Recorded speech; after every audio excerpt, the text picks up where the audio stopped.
The following production is part of the We Be Geeks podcast collective.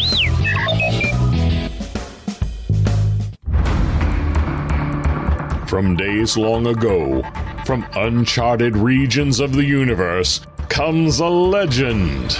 The dream that came through a million years, that lived on through all the tears. It came here, the Fandom Nexus. Fabulous secret powers were revealed to our host as he plugged in his microphone. I have a podcast! Here he is, your Spider-Pan, Jeremy.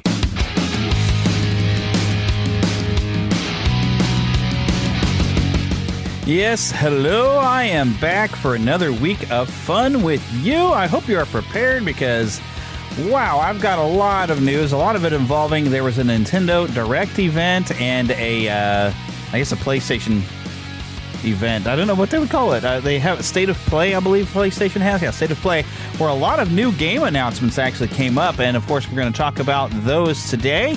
I have a movie review for you of the new film, A Haunting in Venice, which of course is based off the Agatha Christie book, Halloween Party. My wife and I got an opportunity to go and see that, and we'll talk about that, of course, later on in the show.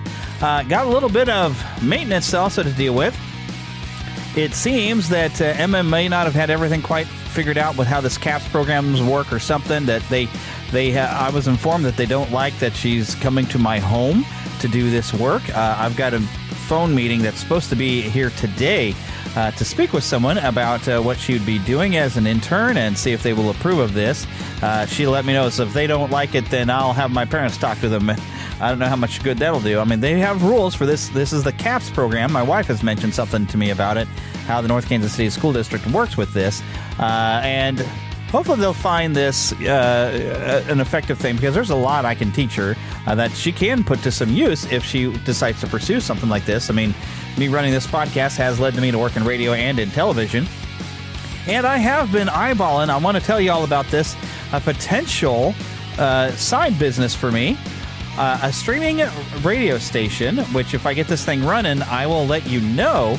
I'm in a lot of planning stages right now. I'm trying to figure out a way to monetize it, because I need this radio station to kind of be able to pay for itself. And so I'm trying to figure out a way to be able to run ads in it to where I don't have to go out and try to find advertisers or whatever. And there's a company that actually places the ads here into this podcast if you're getting it through normal means. On Red Circle, if you happen to go through Patreon, by the way, you can get the show without ads by going through our Patreon, and there will be a specific RSS feed for you that will have this show without the ads. But otherwise, you're going to listen to ads that I get plugged in to my Red Circle account, where I'm running the show through. And that same company, not Red Circle, but the company who puts those ads in, also has ways to put stuff into streaming radio, and I'm just trying to check on compatibility for the website that I'm thinking to use to build a streaming radio station. I have plans for this. I'm pretty excited for it. I'm getting ideas for a type of programming I would have, starting like at 6:30 a.m. There would be a half an hour of just Bible reading, Old Testament, New Testament, Psalm, and a proverb, which would feature either me or someone else reading and sending stuff. I'm going to see how many people who would like to be involved in that, just for some fun. I thought that was a good way to start your day, is at 6:30, have that. Then at 7 o'clock, I will be playing, at least on weekdays, the Bible reading, of course, will go on every day of the week. We'll go through the Bible in a year type of thing. Of course, we'll start from whatever date it recommends for, when we get the thing started. So we won't start exactly from the beginning until like January and stuff like that. I have to find out a good plan and make sure I follow it and keep it. It'll be good for me too to just make sure I'm reading every day, right? It'll be good for you to listen in, and we'll start something there. Then of course, though, at 7 o'clock, I will be playing a podcast for a morning show. I want to talk once I'm sure I can get this going. I want to talk to other Christian nerd type podcast, the Nerds and Jesus, Mary Howell that we just spoke with, or even maybe John Losh, somebody who's got something that puts out a show once a week, and I've got a few in mind. Some nerd type shows. I mean, there's pop culture pastors. They don't have to necessarily be in this for ministry's sake, but that being Christians and looking at pop culture, we all look at it in a certain way. So I thought, Pop Culture Pastors is another one, and there's a Retro Rewind show that I like that's also run by Christians. So you're not necessarily going to get like Christian values out of the podcast, kind of like this show. My values affect how I think about things. So I'm planning on that from like 7 to 9. mixed with maybe some ads. We'll figure that out. Playing some Christian rock stuff that you don't hear all the time through most of the day. And then maybe say 6 o'clock after drive time, about dinner time, I might play something a little, slow things down a little bit. Maybe I'll even dig back into some of my love of the 40s and 50s, some Frank Sinatra, that kind of thing. Anderson Sisters. Or Andrews Sisters, not Anderson Sisters, stuff like that. And then overnight, starting at maybe 9:30, 10 o'clock at night, I'm going to just play vintage classic Disney songs, probably up through the 90s, maybe a little bit later than that. But, I've got a pretty good collection of some old Disney songs because, I've been a big Disney fan and I prefer the old stuff. But have that play overnight so you can fall asleep, listen to some good Disney music and settle yourself down, that kind of a thing. And then starting at 6:30, we fire back up, of course, Bible study, and we do the whole thing again. Sundays, I might be able to broadcast Philip's sermons, the entire church service, starting at 11 o'clock on Sundays. I'm working on ideas for Saturday programming. I'd like to be able to get some other programs in there, but, I've got to start small. And then once it gets to where it pays for itself and can pay to go a little further, I will add in other programs, maybe other podcast shows or some audio dramas that are being produced constantly to play on Saturdays. I've got a lot of ideas of what I want to do with this, but I have to have a lot of things fall into place. So if this happens, I will certainly let you know. Hopefully, I'll get it on the air by Friday. And of course, my Facebook page that I've had for my Solid Rock radio program that has been defunct for a long time, has not been airing. I'm going to turn that one into a Facebook page for this new online streaming radio station. So keep that in mind. And if everybody comes over and listens to that, I get the ad revenue that helps pay for all of this stuff. If I ever get to where I turn a profit on this, would be great. But mainly, I just want it to pay for itself, and I feel like I'm doing something in the world and creating some more fun things to listen to, and hopefully make your day a little better. Something to listen to at work. Hopefully, if you enjoy some of the same music I do, it's going to be a wild mix of everything from some old DC talk to some Disciple and Red, and stuff like that, and any other new music I can discover as I do this that I used to play on Solid Rock. I used to get some new music from different services. And all I have to do is get an MP3 with all the right data, and everybody gets their royalties, and I get the licensing and all that kind of stuff. So be on the lookout for that. Hopefully by next show, I will be able to announce something. But so what have I been watching this week? Well, let's see. We watched some more Fairy Tale, but wasn't there something special I ended up watching? Oh, my golly. I had this in my head the other day, and I didn't write it down in my notes. I was like, I've been kind of watching this week. But I can't think of what it was that I was watching, of anything special. But yeah, we did jump back into watching more Fairy Tale. And I still haven't finished watching that Quarterback series on Netflix. But, wasn't there something else on Netflix I found that I was like, oh, hey, look at this. Well, I found the old 80s movie of Dragnet with Tom Hanks and Dan Aykroyd and watched that again. But I believe there was something else I found on Netflix. Wasn't there? There was something special? Well, I don't know. I cannot think of it for the life of me. My goodness, I'm sorry. That seems like a waste of time, isn't it? All right, so what have I been playing? Well, I got stuck on The Legend of Zelda Skyward Sword. Got stuck at a point, and I was like, okay, and what happens when I kind of get stuck and I can't figure out how to get through? I go and I'll play something else, and that's kind of what happens. I'll come back to it, I'm sure, but I'm starting to begin Scare Play of 2023. We do this on the Neverland official gaming channel, and I start playing some spooky type games, and I've got one in there, Panic House, and I've got 2 videos of Panic House up. It's one that you can finish in an hour if you don't know what you're doing, or faster if you're not trying to figure out, well, what in the world is this door code? And I have the first cut where I was playing it live, and I thought I had it set up to where you were going to hear me commentating and talking about what I was doing. But for some reason, it didn't record my audio. I've got to figure that out on PlayStation when I try to do that, because I was live streaming it to Twitch, and then I took that video and put it straight over to YouTube, and also I downloaded it. When I downloaded it, I edited it down to take out where there's times that I was pausing. I was trying to look up stuff like, what? I don't understand this, because it's an indie game. It was kind of fun to go through. It's a bit spooky, but it's up there. You can watch 2 versions. You can see one where I've edited and one where I just was straight through, both on the Neverland Gaming channel. Bit of a fun. You can get it very inexpensively. That's what I'm aiming for this year, is inexpensive games or free games. Most of these are going to be free, and a lot of stuff I can't remember what all I downloaded that I found were free and are on my Steam account, so I'm going to be playing through my PC. But yeah, so that's what I'll be playing for a while, sharing some fun and spookiness and spooky fun just because of the season. So whether you want to celebrate this or not, or just have some fun, I enjoy story and I enjoy candy, so I go from there. So whatever your opinion is, that's fine. I have my opinion. I have my fun for the upcoming holiday. I I don't see anything wrong with candy. I like candy. I'm just not supposed to eat candy because I'm diabetic. But anyways, enough of me babbling about here. Let's get into some of this crazy, wacky news that happened this week.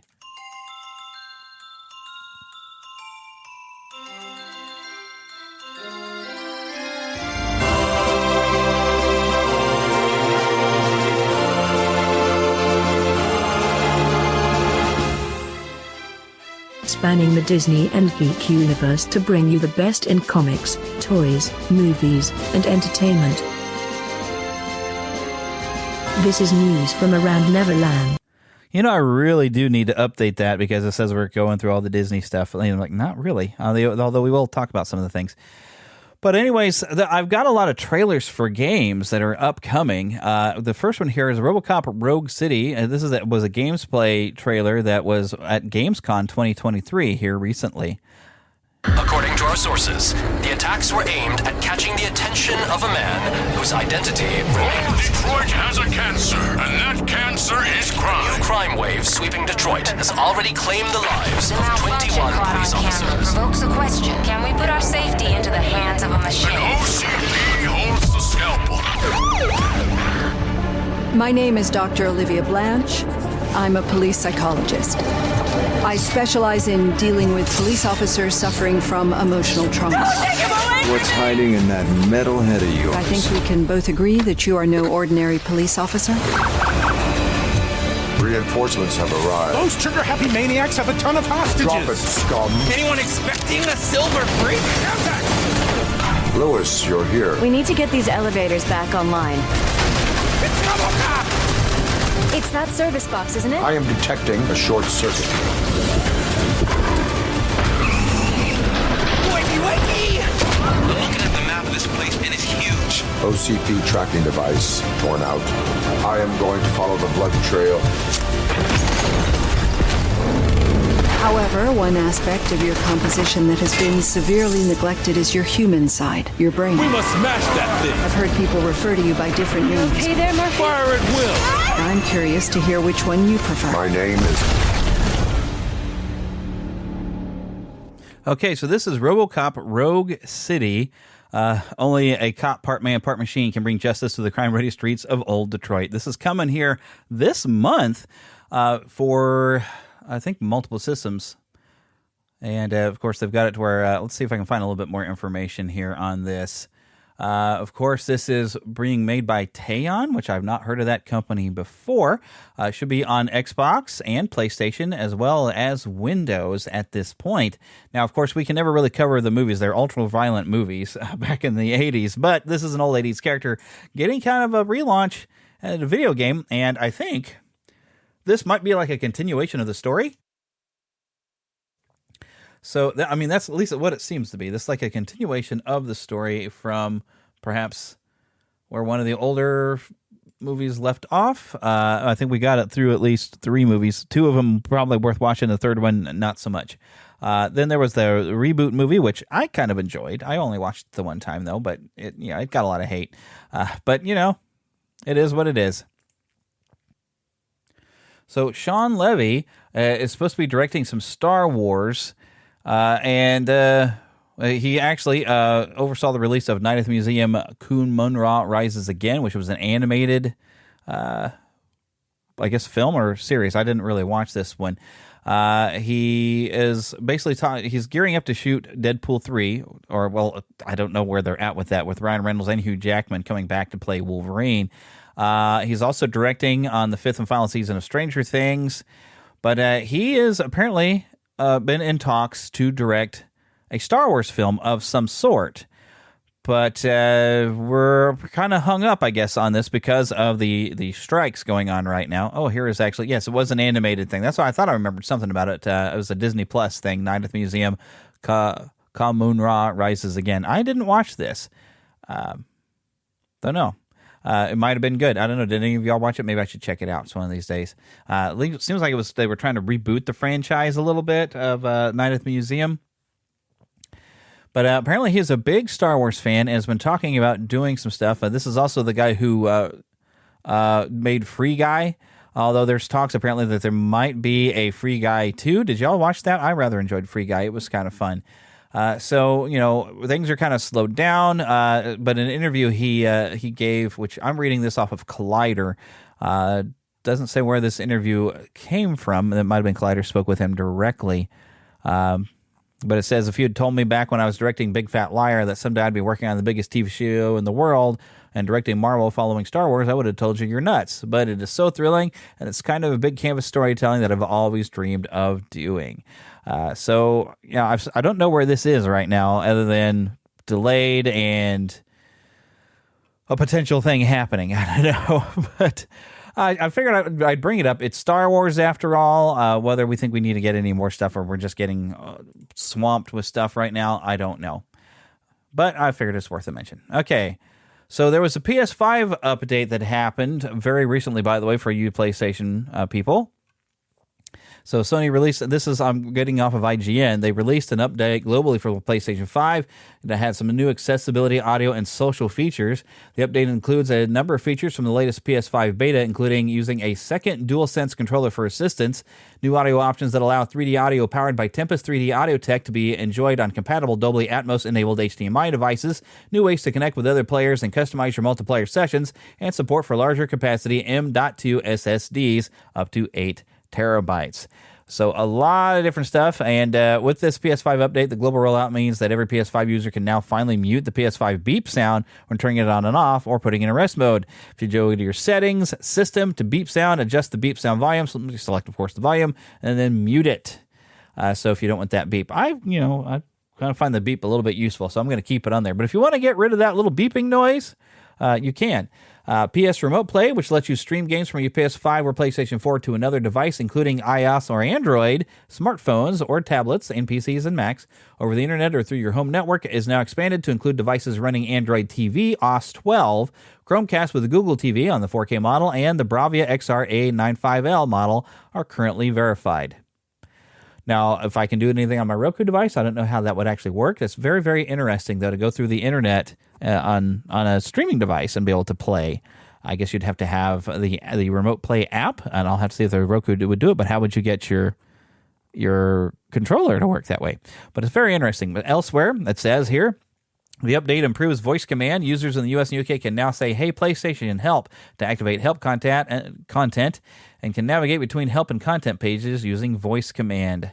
You can also ask, "Hey, PlayStation, what's new?" to check for new PS5 features and see the current PlayStation Plus monthly games lineup. I don't like talking to my machines like that. I talk to a Google thing over here. I mean, if I said, "Hey," and a certain device behind me, it would answer. And I mainly use it to find my phone when I've lost it, because I lose my phone a lot. Something else I found on IGN is The Sims 5 is supposed to be a free-to-download and is not replacing The Sims 4. So it's going to be all new, I guess.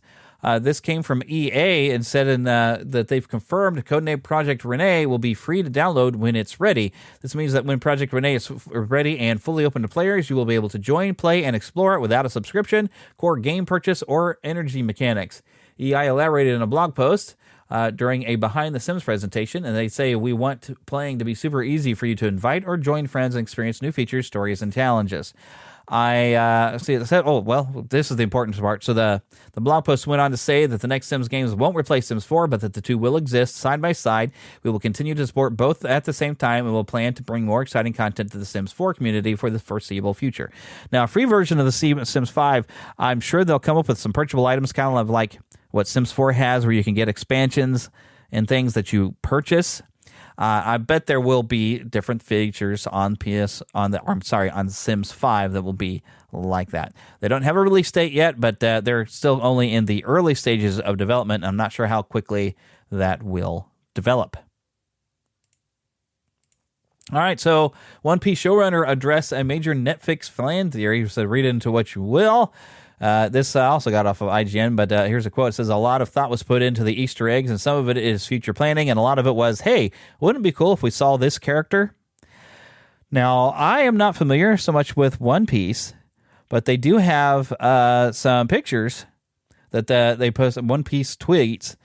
Let me see if I can expand so I can get a better look at this. This was on a Twitter page, and they showed different characters from the anime, and where they showed up, you can kind of see them popping up in the live action.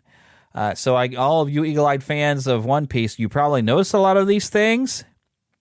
And it seems like there'll be some future planning. And I have heard that Season 2 is actually greenlit.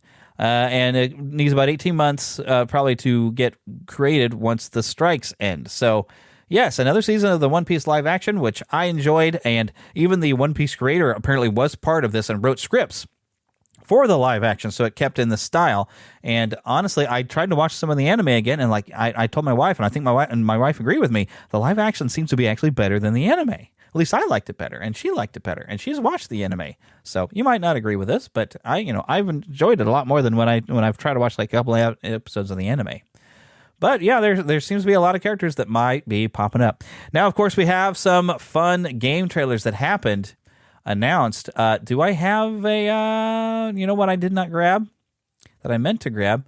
There might be a little bit of video, and I don't know how much the audio is going to be, but one thing that did pop up first from Nintendo on the Nintendo Direct, but apparently it's coming to all systems, is a remastering of the original first 3 Tomb Raider games that you probably played on your PlayStation or your PC. It was available on PC, and I think on PC is where everybody was trying to find a nude code. So, because polygons would have looked good, and people are weird. But yeah, so the first 3 games coming out in a remastered form. I don't know if they're going to tweak the gameplay at all or keep it just the same. I always found it difficult, the jumping mechanic and the platforming on that. I never could finish those games. I would get frustrated because you make one wrong move and you fall. After you spend 10 minutes climbing somewhere, you fall, and then you got to start over. But if they add a quick save to where I'm like, okay, I'm about to make what's going to be difficult. Let me quick save this right here before I do this, just in case I mess up, because it was a slow, monotonous pace doing all these weird climbing and stuff, and I really think the climbing mechanics worked a lot better in the Uncharted games. And I have not yet played the newer Tomb Raider games, although I do own one, and then the others are available to me through the PlayStation Plus program. So if I like that first one, I'll try the other ones out. But anyways, moving on to like the first thing that I want to share, and this was like the biggest and the final thing they shared at Gamescom, or not Gamescom so much as the State of Play from PlayStation. It was a new trailer and a release date announced for Final Fantasy VII Rebirth. Let's take a listen. The world's ending. At least, that's what everyone's saying. This sky, I don't like it. Ready to fire, sir. Welcome to the New World Order. Fire! Just close your eyes and listen. Tell me you can't hear that. Her rallying cry. The planet runs out of energy. It and everything on it dies. We can overcome our fate. Am I the same as these monsters? Am I even human? Okay, we're looking for Sephiroth. Think you can find him? Oh, Sephiroth, you say? So you heeded the call too, did you? What are you talking about? As you can see, your brothers down there are having a little get-together. They're our best chance of finding Sephiroth. Yeah, I ask because I suspect there's soldiers suffering from cellular degradation. Do not be deceived. You know the truth. Trust in me. Sephiroth!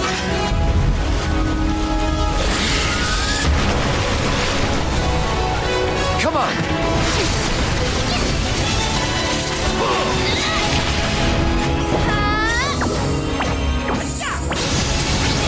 On me.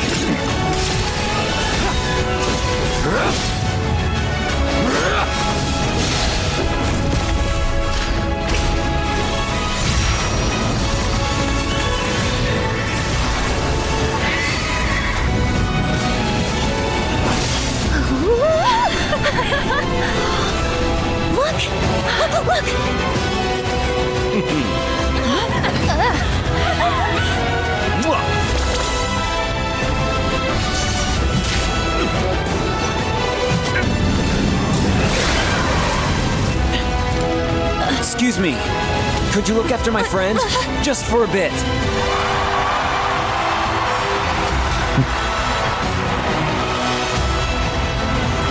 Oh weapon? Tutelary creatures, set only to appear when the planet is in grave danger. Who dares disturb my slumber? It's upon us. The reunion. When worlds merge. I'm waiting, Cloud.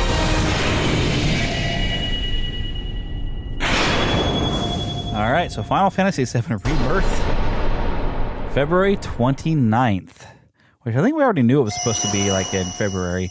They do have some pre-order stuff going on already.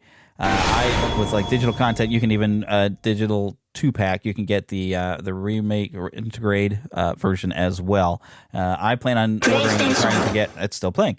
I'm planning on getting a Steelbook edition like I got over at Best Buy if I can find this somewhere. I really enjoyed the Steelbook edition. It came with a nice little book which has some of the designs and artwork of the game, as well as a short CD of some of the music.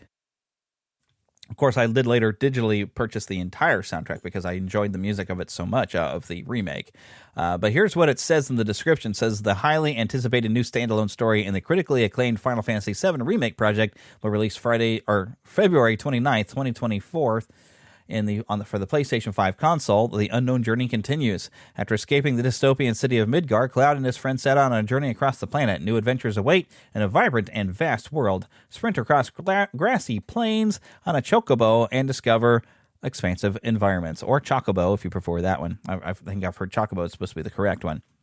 The other bit of how do you pronounce it is, some people say Cat Sith. I've heard Kat Shi. I am not sure. I'm curious how they're going to pronounce his name in the game, and I will take that as the canon pronunciation of how you say his name. But we get to see him in there. We also get to see, when people are talking about this, Cloud and Sephiroth working together in some sort of fight. Now, what I'm betting this is part of is Cloud's messed up memories where he gets himself confused with Zack, and it might be he's going to remember maybe Zack working with Sephiroth, which you could have played in Crisis Core. And maybe that's what that is Cloud thinking it's him that worked alongside Sephiroth, and actually that he's just remembering Zack's memories as his own, because his mind is really messed up. But we also know, if we played the original Final Fantasy game back from the 90s, that Sephiroth has some sort of weird mental control on Cloud and can almost force him to do some stuff, and it can mess with his head for whatever reason, which I'm sure they'll get into a little bit more. I think they might have explained it pretty good in the original game, but I'm not sure that we really fully understand, other than the connection that they have for being part of the Genova experiments that Cloud was, that somehow or another Sephiroth is always trying to lure Cloud to his side of things. So it's very interesting to see that little scene where you can play as Sephiroth and be teaming together, have Sephiroth on your team. Have no idea what all that means yet, but we'll find out. But also we get to see Vincent and Yuffie and the Golden Saucer and Chocobos. Didn't get to see Sid yet. I'm figuring it's coming though, right? We got to have Sid in there. He's got to fly you around, right? So lots of interesting stuff. I am super, super excited, of course, as you know, for that, because I really did enjoy the remake. But here's something for all of you Disney fans that still stuck around. 1,000 years ago, superstition and the sword ruled. It was a time of darkness. It was the age of gargoyles. Frozen in stone by a magic spell for 1,000 years. Now the spell is broken, and we live again! So what you're hearing here, of course, that was the intro from the original Gargoyle series, but the old NES game is being remastered to make it, and this looks like the animation from the series. They just reanimated it completely, redrew everything. And, of course, you make the mistake because it's NES and it's pretty unforgiving. They gave you a rewind feature. Warriors by night. We are defenders of the night. We are gargoyles. So this will be on Xbox One, PS4, the Nintendo Switch, Steam, on GOG.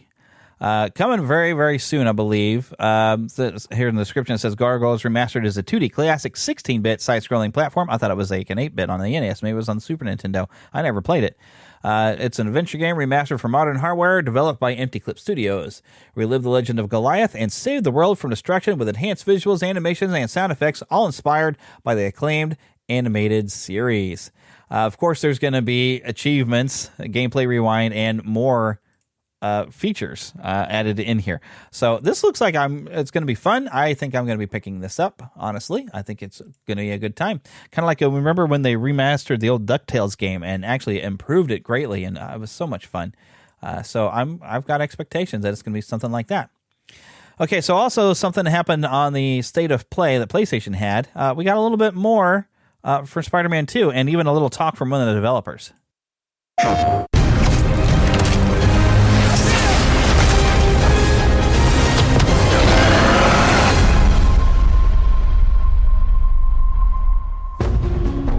This is Brian Intihar, Senior Creative Director at Insomniac Games. Thank you for all of your amazing feedback to our demo at the showcase earlier this year. Marvel Spider-Man 2 is filled with an amazing story and story missions. But today I'm here to provide you with a first look at how the open world experience is evolving and how the game is built to take full advantage of the PlayStation 5. The first thing you'll notice is that our city has nearly doubled in size with the addition of 2 iconic New York boroughs, Queens and Brooklyn. And we've introduced the web wings, an entirely new mechanic that, when combined with web swinging, allows you to traverse the city in a whole new way and at faster speeds than ever before.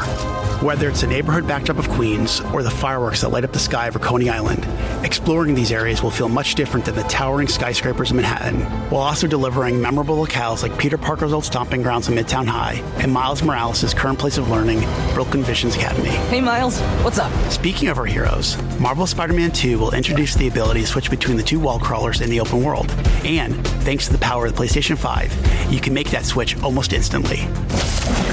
Delivering a bigger city and playing as not 1 but 2 spider heroes were big goals for Marvel Spider-Man 2. But this time around, it was equally important to provide a greater sense of exploration and discovery. As you progress through the main story, a number of new activities and storylines will become available. The majority of those will now be represented by visual cues in the world that grab your attention, such as a flock of Kraven's Talon drones circling a building, a mysterious symbol projected into the sky, or even an unfamiliar spider-bot ping emitting from one of the rooftops. Many activities, like the Hunter's cloaked blinds that overlook the Big Apple, lead to even greater challenges yet yield worthy rewards and new information about Marvel's greatest hunter, Kraven.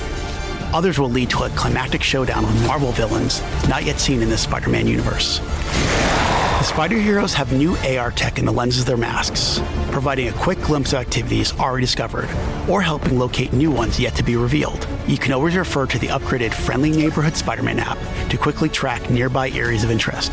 The app will also include incoming requests from those who call Marvel's New York home. Some will ask for either Spider Hero to help, while others, like the students of Brooklyn Visions calling upon Miles, will require you to put on the mask of a specific hero. All these activities, including crimes you stop from the game's various enemy factions, also now feed into the new District Progress system, which even provides more rewards and unlocks our brand new fast travel system. As you can see here, the PlayStation 5 and its SSD means you can move across the city with very little downtime. Finally, the more city you explore and the more activities you complete, the more ways you'll be able to customize your Spider Hero. This includes mastering additional combat abilities and traversal skills, acquiring and improving gadgets, upgrading through the new suit tech system, and of course, unlocking additional spider suits. And we're talking lots and lots of suits. Marvel Spider-Man 2 will feature over 65 suits from the comics, movies, and multiple original designs. And thanks to the all-new suit style system, you'll now have more than 200 different ways to outfit your friendly neighborhood Spider-Man. On behalf of Insomniac Games, we couldn't be more excited about what this expanded city has to offer and all the new ways you'll experience Marvel's New York. We look forward to seeing you swinging around in Marvel Spider-Man 2 when it launches October 20th, only on PlayStation 5.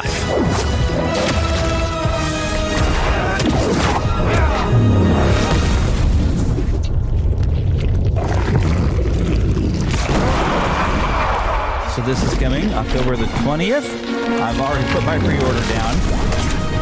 So you can bet I will have some coverage of this game on the Neverland official gaming channel. As much time as I get to actually play the game, I will be playing it, and I will try to, of course, either live stream it to Twitter and then or not to Twitter, but to Twitch, and then I have to copy the videos over to YouTube, or I'll just make some YouTube videos and put them in there. It's best that I can. With all the different new costumes, I did see, I love the classic costume.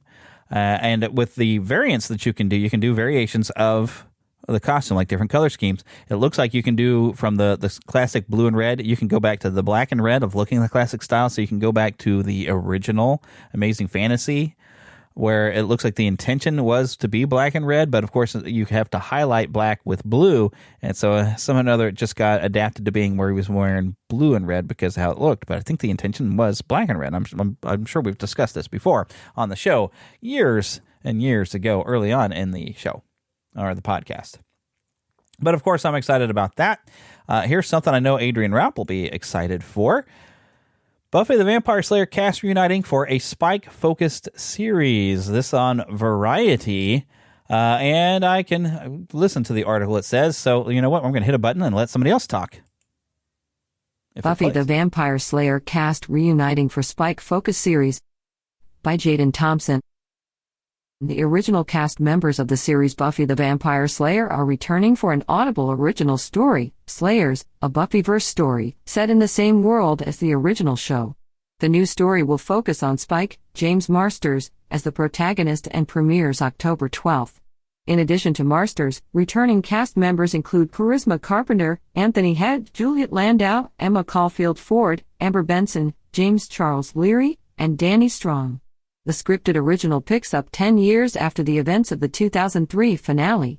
Per the official description, since then, Spike Marsters has gone deep undercover in Los Angeles, convincing the forces of darkness that he's back to his evil ways.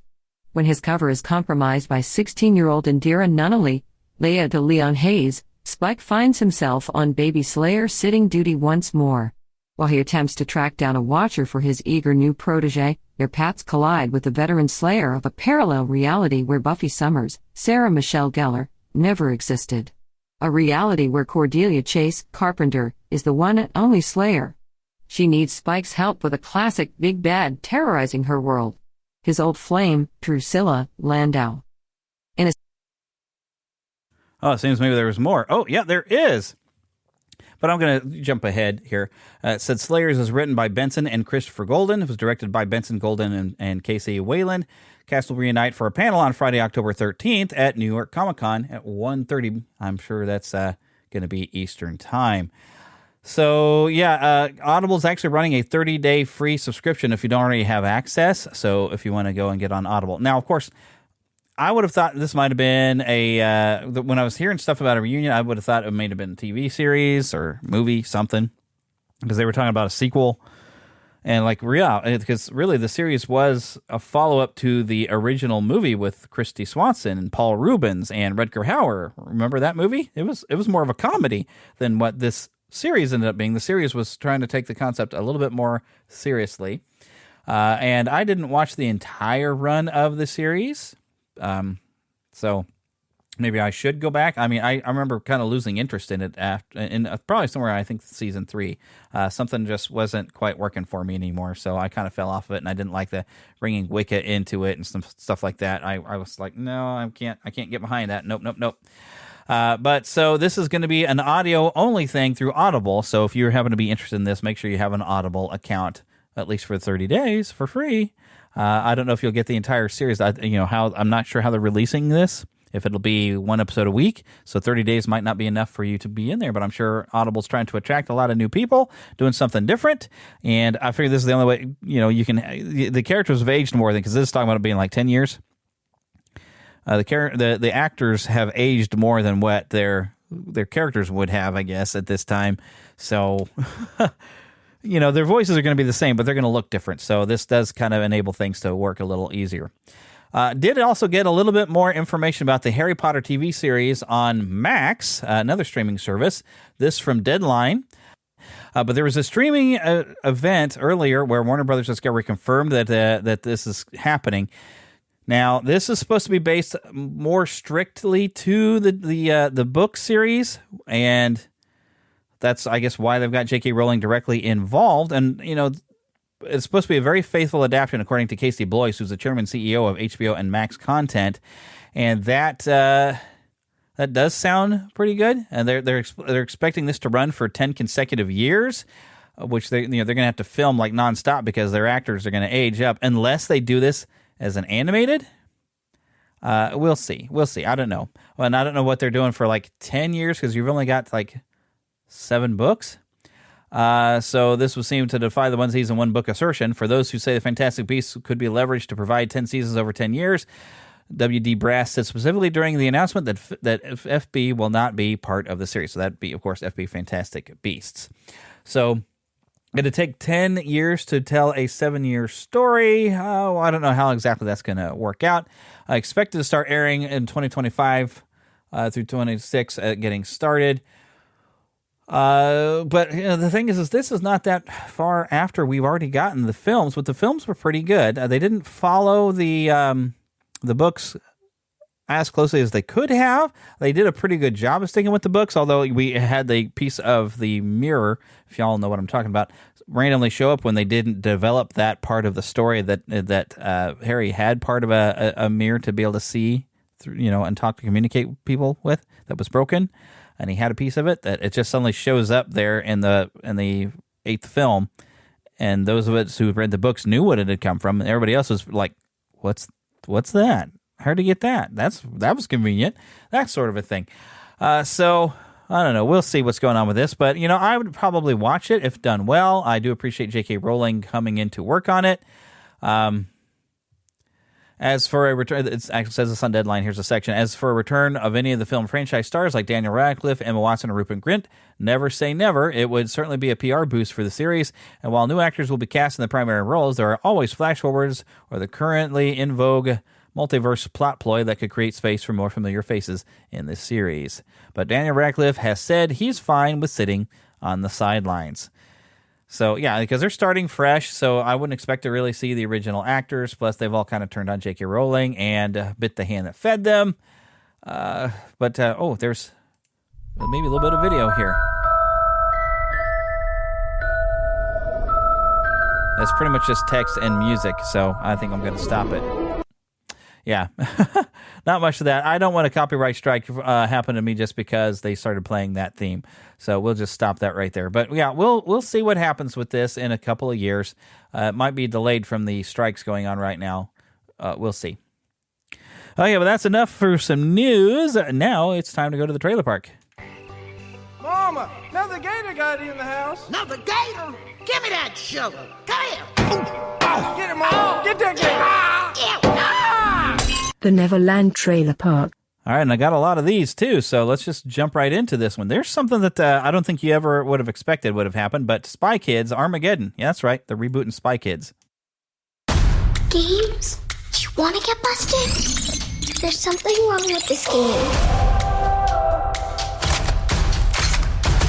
Antonio.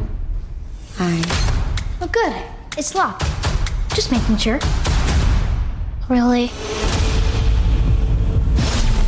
Something is happening. It's all over the world. It's like somebody combined a virus with The Armageddon Code. What are these things? They're bad guys from our video game. Get out of here, kids. Go. Wait a second. I think Mom and Dad are spies. You think? We have to find Mom and Dad now. Hey kiddos, if you're here now by yourselves, that means something has gone wrong. We couldn't wait to show you the safe house. There's food and spy training modules. How to be a spy. I'm gonna be the best spy ever. You did it. Oh. Almost good. It's a spy suit generator. Who's gonna save the world tonight? Failure. Since we caused this whole game apocalypse, we have to stop the bad guys and save the world. Let's do it. Activate magnitudes. The clock's ticking. We can do this. Hold on a second. We go into the video game? No. I think we need to regroup. There's no time. Who's gonna save the world? We are dealing with a highly intelligent enemy. Shall we?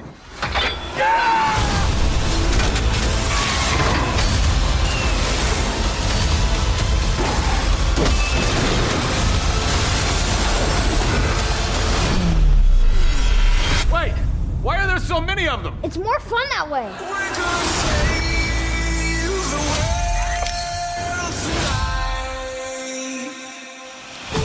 So, September 22nd, which means by the end of this week, this will be on Netflix. Robert Rodriguez is back with his beloved Spy Kids franchise for the next generation. Spy suits, safe houses, super cool gadgets. When Patty and Tony discover their parents are secret agents, it's time to become kid spies in training to save their parents, beat the bad guys, and save the world. Now, one recognizable voice you might have recognized in there is good old Zachary Levi is in this one, and that might be what makes me go and check this out, other than it might be just silly and fun. I watched one Spy Kids movie. The first one was kind of silly and fun. I was not a younger generation that probably would continue to watching those, but I thought the first one was kind of fun and cute. So we'll see. I'm probably going to check it out. Here's something coming to Apple TV. Oh my goodness. Monarch, Legacy of Monsters, part of the Godzilla franchise. I think this might be more from Japan's Godzilla stuff, movies. Or no, this might have been our Americanized version that's recent. Because here's Kurt Russell. I hope so. I can't go back in time and fix all the mistakes I made. But maybe I could leave something for the future.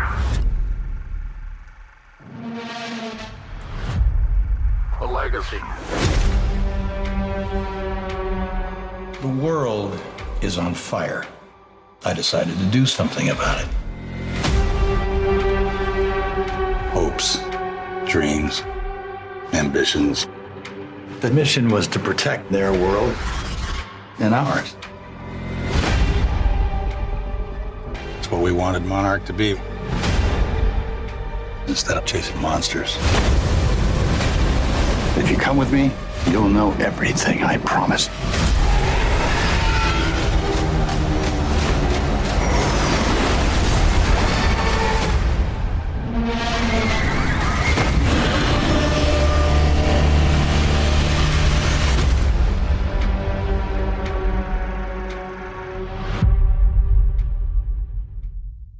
All right, so this is going to start streaming on November 17th when monsters emerge, secrets follow. And we have a description here. It says, following the thunderous battle between Godzilla and the Titans that leveled San Francisco and the shocking revelation that monsters are real, Monarch, Legacy of Monsters, tracks two siblings following in their father's footsteps to uncover their family's connection to the secretive organization known as Monarch. Clues lead them to the world of monsters and ultimately down the rabbit hole to Army Officer Lee Shaw, played by Kurt Russell, and Wyatt Russell. I guess Wyatt Russell might be a younger version, might look just like his dad. Taking place in the 1950s and half a century later, where Monarch is threatened by what Shaw knows. Now, this is based on the Monsterverse from Legendary. Of course, it's Kurt Russell, Wyatt Russell, Anna Sawe, Kiersey Clemens, Ren Watabe, Mari Yamamoto, Anders Holm, Joe Tippett, and Elisa Lasowski. This is a saga spanning 3 generations. Now, I don't know if this is just a movie or if this was a series. It looks to me like it's a movie, but this seems like it would make an interesting series if you could get the backstory of all the stuff that's gone on through the movies we've seen so far, because we've had Skull Island, and we've had Godzilla vs. Kong, which we're getting a follow-up to that. So, I mean, this could really tie in with that, sort of like the Marvel's Agents of S.H.I.E.L.D. series did. One news story that I forgot to mention, I don't know why I didn't have this on my list, but Resident Evil 4, they announced for the remake, they've announced some new content, including the Separate Ways storyline, and also adding Albert Wesker and Ada Wong onto the Mercenaries mode, by the way. That's coming up, I think, by the end of the month. By the way, I figured I'd just throw that out there. I think it's all free add-on content. I don't think it's going to cost you anything if you've already purchased the game. But anyways, moving on. The next trailer I have here, I think this is all in Japanese. Let me see. This is from Studio Ghibli here, The Boy and the Heron.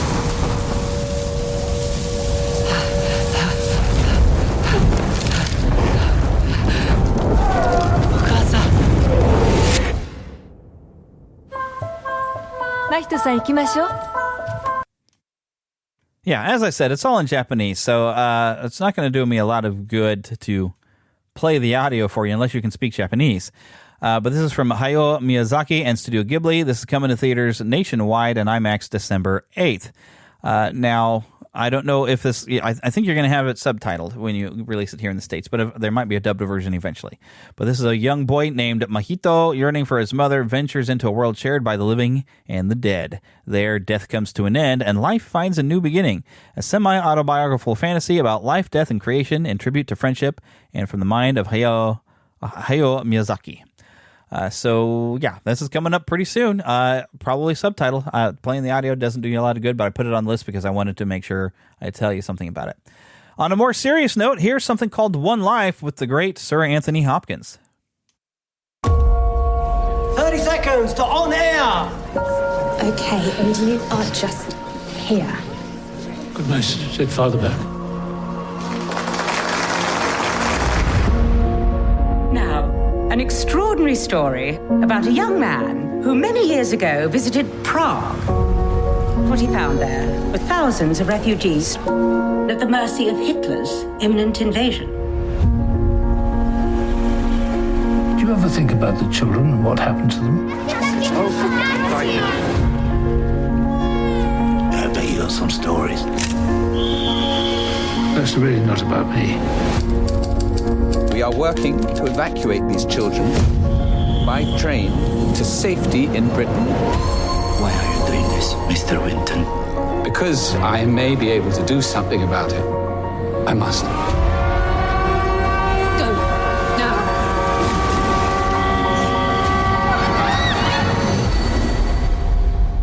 Nikki, you must know we cannot save them all. You have to forgive yourself that. I started, sir. I have to finish it. We cannot let these people down. It is incredible what you achieved. We're doing as much as we can. I have a lot of faith in ordinary people. Because I'm an ordinary person. Save one life, save the world. Forgive me, but how many children are we speaking about? Can I ask, is there anyone in the audience tonight who owes their life to Nicholas Winton?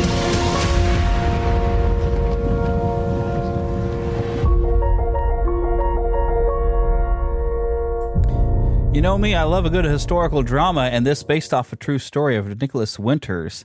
Or it says the incredible true story of Sir Nicholas Winton. I'm sorry, I thought it was Winters. This is supposed to be in theaters on January the 1st. So this is a young London broker played by Anthony Hopkins, who... well, he was young at the time, I guess, Nicky Winton, played by Hopkins, who in the months leading up to World War II rescued 669 children from the Nazis. Nicky visited Prague in December 1938 and found families who had fled the rise of Nazis in Germany and Austria, living in desperate conditions with little or no shelter and food and under threat of Nazi invasion. He immediately realized it was a race against time. How many children could he and the team rescue before the borders closed? And then 50 years later, in 1988, Nicky lives haunted by the fate of the children he wasn't able to bring to safety in England, always blaming himself for not doing more. And it's not until a live BBC television show, That's Life, surprises him by introducing him to some surviving children, now adults, that he finally begins to come to terms with the guilt and grief he carried for 5 decades. That even though you can't save everybody, you can save some.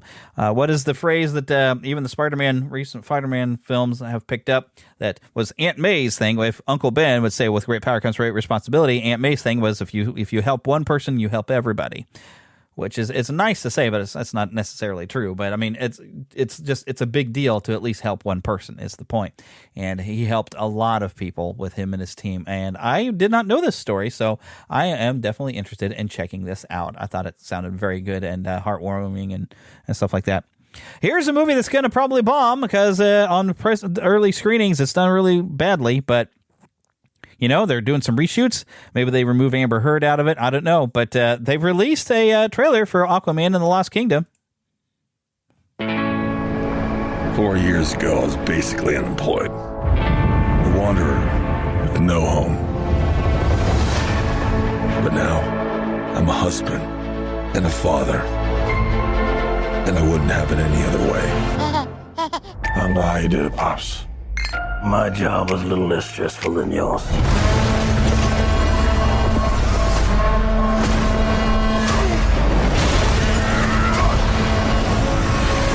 Oh yeah, I finally got a job. I'm the king of Atlantis. 500 million people from every known species in the sea call this place home. But that doesn't mean they all like me. I'm gonna kill Aquaman and destroy everything he holds dear. I'm gonna murder his family and burn his kingdom to ash. He must be stopped, or a global meltdown is imminent. I think I know someone who might be able to help us. Ooh, you look rough. Good job, little brother. High five. Do not call me brother. I cannot believe you let this happen. Yeah, well, I hate this job. True king builds bridges, right?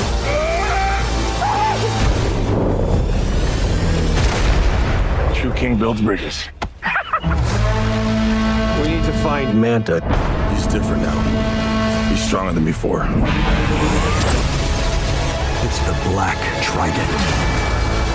During King Atlan's time, there were 7 kingdoms. And the Trident was a curse upon them all. The Trident's dark magic is spreading. He means to end the bloodline.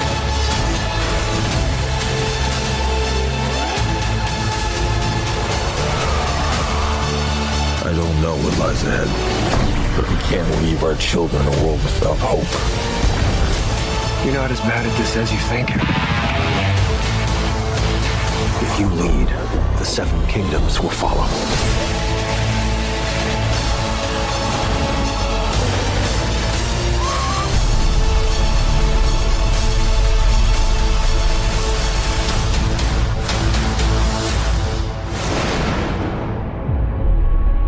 All right, so that's Aquaman and the Lost Kingdom. One king will lead us all. Coming to theaters December 20th. Amber Heard still listed in the credits. Well, I find it very interesting that you don't see her but one time. She doesn't say anything. You just see her briefly. And I wondered how much of her character they tried to cut out. But this is the sequel to the highest grossing DC film of all time. Really? Did the original one do that well?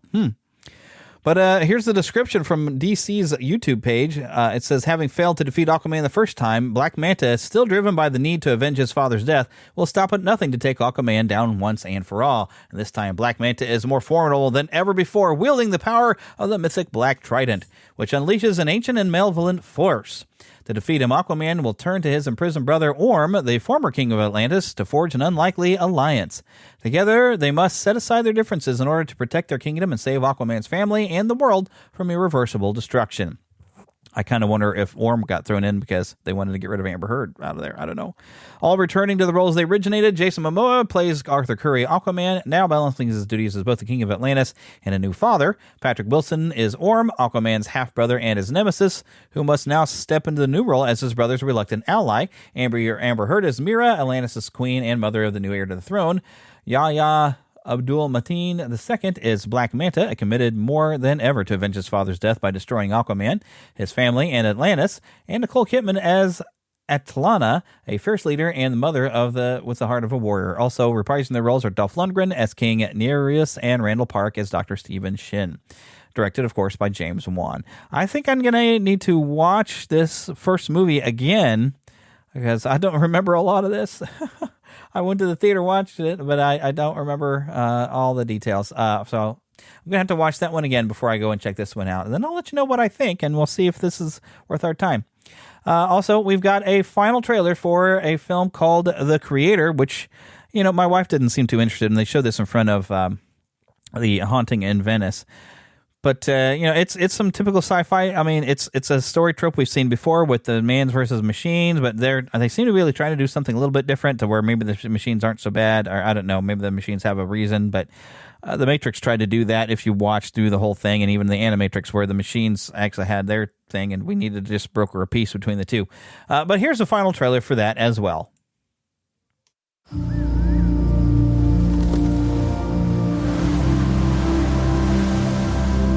What's heaven? It's a peaceful place in the sky.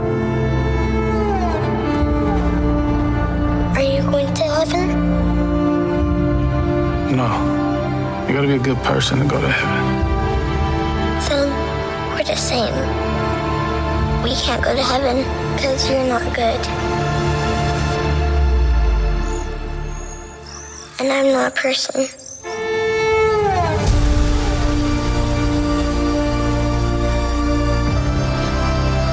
They're coming to get me.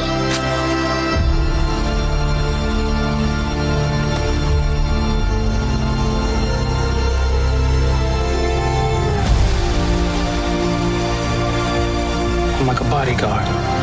I'm getting you out of this.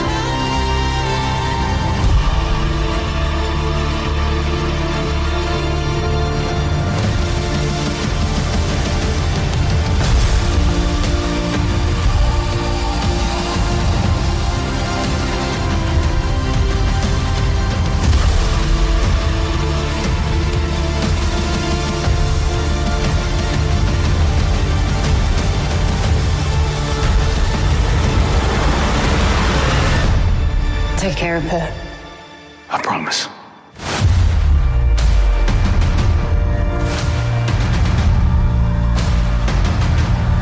Seatbelts.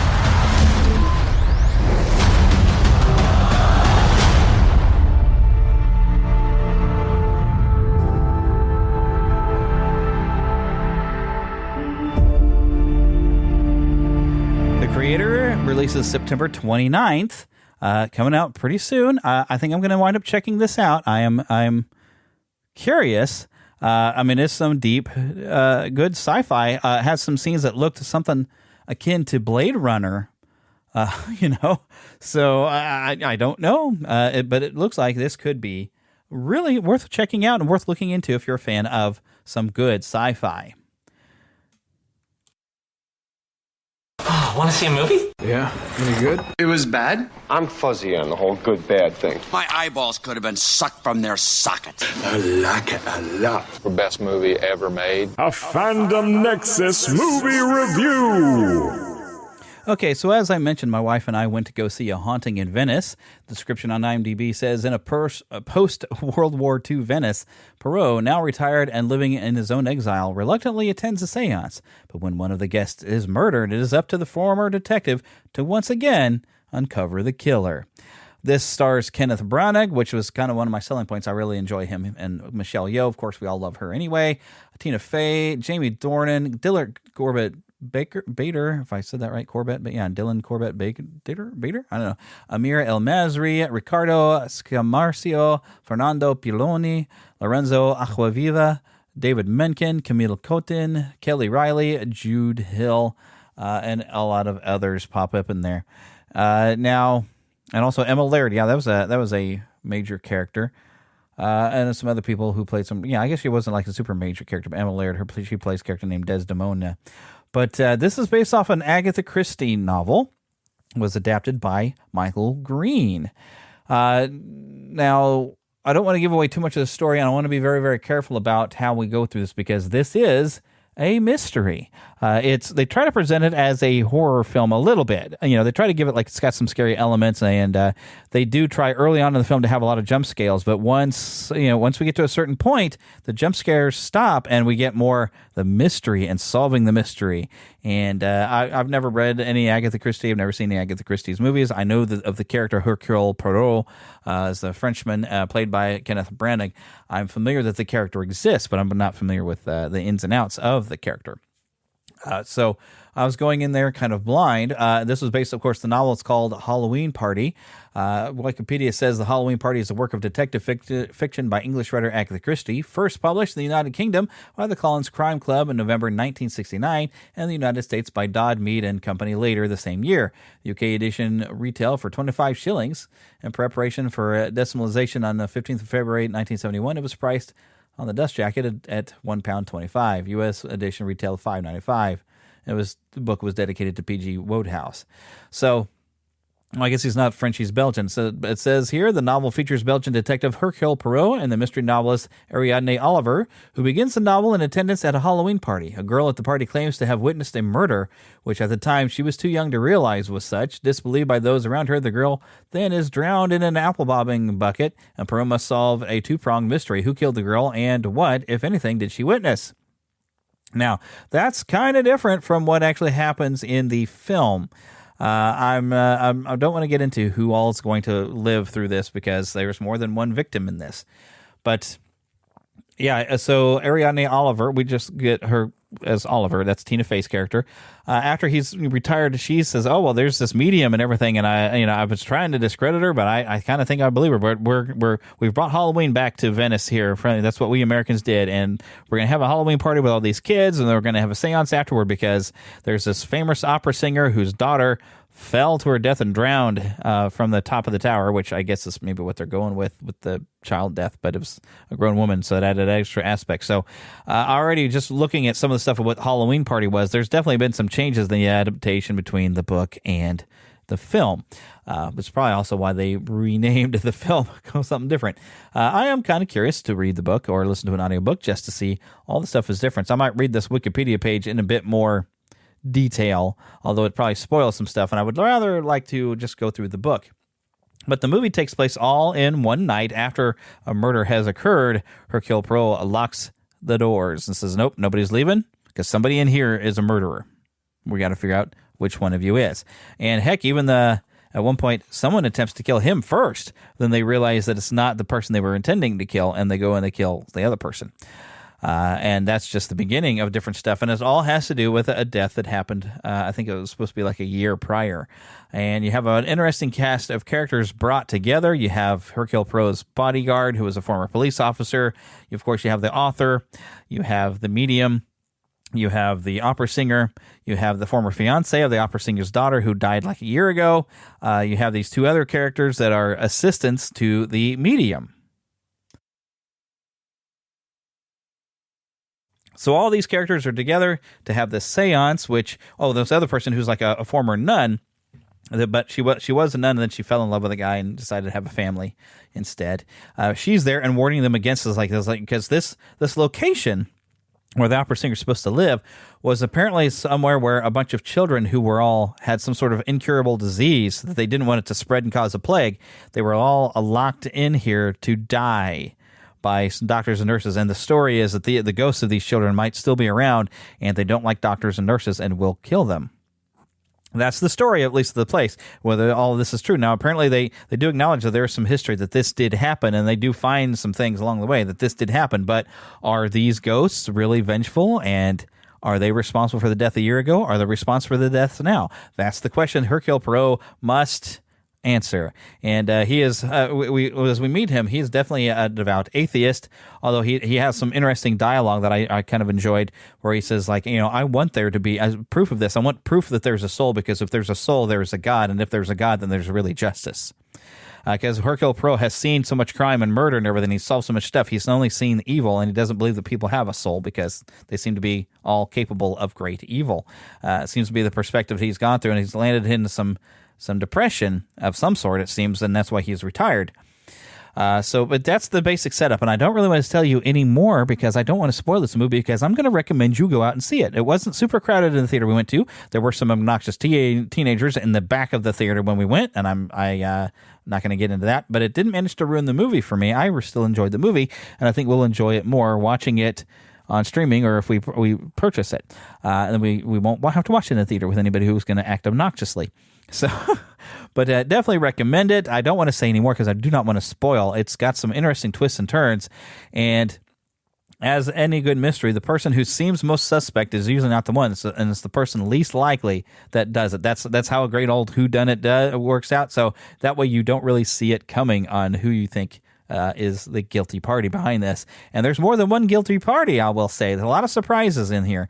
Everybody's been doing a lot of different things, or actually there's like layers upon layers of mysteries on top of everything stacking up around these murders. So very, very good movie. Definitely enjoyed it, and I'm definitely going to recommend it to you. We had a great time, and it was definitely confused and not knowing what's going on through most of the time here.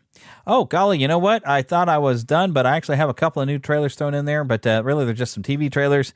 I'll just tell you, Frasier is making its return. They released a little bit of a teaser for that, where it's seeing what the new setup is. I don't think you need to have watched Cheers or the other iteration of Frasier to kind of get the idea. This is Frasier now moving into Boston, where his son is, and having a whole new cast of characters, the only returning character being Frasier. Of course, he's been in Boston before. That's where Cheers took place. So you might see a few cameos, crossovers from Cheers. I don't know. But that seems to be the point. Also, we got another look at Loki, which I think is coming very, very soon, if not this week, onto Disney Plus, the second season of Loki. But I'm going to go ahead and wrap this show up.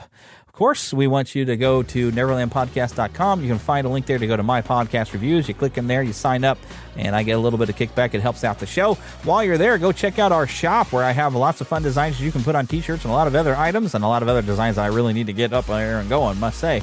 You can send us an email, podcast@neverlandpodcast.com. And of course, there's a Patreon page in there. You can get in there. You can become a patron member, and then you can start getting a feed of the show without ads, plus a lot of other bonus contents, including some videos and all this other stuff that is over there, specifically for my patrons, which, I'm finding with the Red Circle, where I'm hosting this podcast, there's something in there to put some exclusives as well. And I'm going to research that, see if we can set that up to where that has exclusives as well, so you can support the show there as well. And of course, we do want to thank Karen Kennedy, Ricky Pope of Christian Nerds Unite, and Darren Wilhite of the Wilhite and Wall Show for their help in creating the intro. Don't forget to follow us on Twitter, Facebook. We have a group, but I'm trying to be more interactive and doing more things in the group. Of course, there's a YouTube channel for the Neverland, the Fandom Nexus, and of course the Neverland official gaming channel. Come and check out all the different things. I put video versions of the podcast up there as well, but these are not. You're not going to see me. You're just going to see some graphic and a little bit of animation.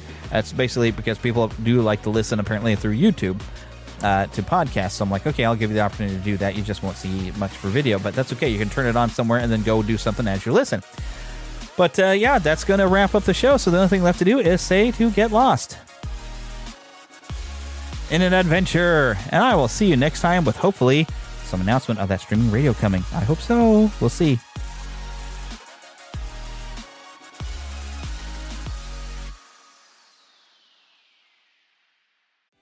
What's so special about Hero Bread's soft, fluffy, and delicious breads, buns, and tortillas? Hero Bread serves up 0 to 1 grams of net carbs, 5 to 11 grams of protein, and high fiber in every delicious serving. Made with natural ingredients, Hero Bread supports gut health, promotes weight management, and helps maintain blood sugar. Hero also drops other limited edition ultra-low net carb goodies like rich flaky croissants and buttery brioche slider rolls. Head to hero.co to shop today.